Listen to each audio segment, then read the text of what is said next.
Random thoughts کے ناظرین کو رینڈم تھاٹس میں خوش آمدید۔ اگر آپ نے ابھی تک ہمارا چینل سبسکرائب نہیں کیا، ابھی لائک اور سبسکرائب کر لیجئے تاکہ ہماری ہر آنے والی ویڈیو سب سے پہلے آپ تک پہنچے۔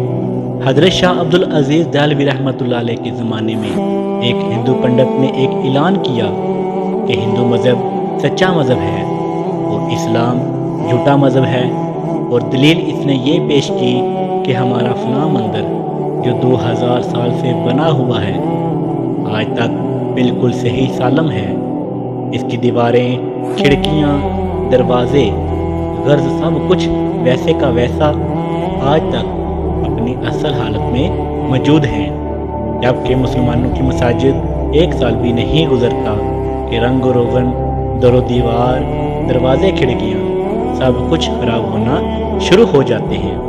لہٰذا یہ اس بات کی دلیل ہے کہ اسلام مٹنے والا اور ہندو مت باقی رہنے والا ہے۔ مسلمانوں کی اکثریت اس پروپیگنڈا کا جواب دینے میں ناکام رہی اور اس کی وجہ سے لوگ بہت شش و پنج میں مبتلا ہو گئے کہ اس پروپیگنڈا کا روک تھام کیسے کیا جائے۔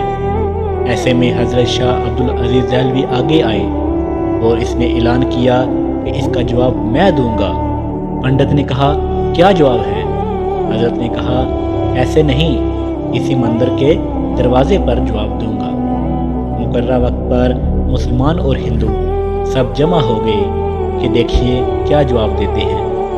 حضرت صاحب مندر کے دروازے پر کھڑے ہو گئے اور قرآن کی آیت جس کا ترجمہ یہ ہے، اگر اللہ تعالیٰ اس قرآن کو پہاڑ پر بھی نازل کر دیتے تو وہ پہاڑ بھی اللہ تعالیٰ کے جلال سے ڈر کر ٹکڑے ٹکڑے ہو جاتا۔ آپ آیت پڑھتے جاتے اور مندر کے در و دیوار، دروازوں کی طرف انگلی سے اشارہ کرتے جاتے۔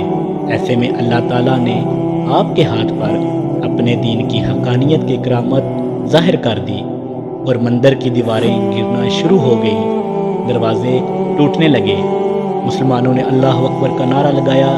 پنڈت جلدی جلدی حضرت کے قدموں میں گر گئے اور کہا، بس کریں، بہت ہو گیا، لیکن اس کی حقیقت تو بتا دیں کہ یہ کیا ہوا۔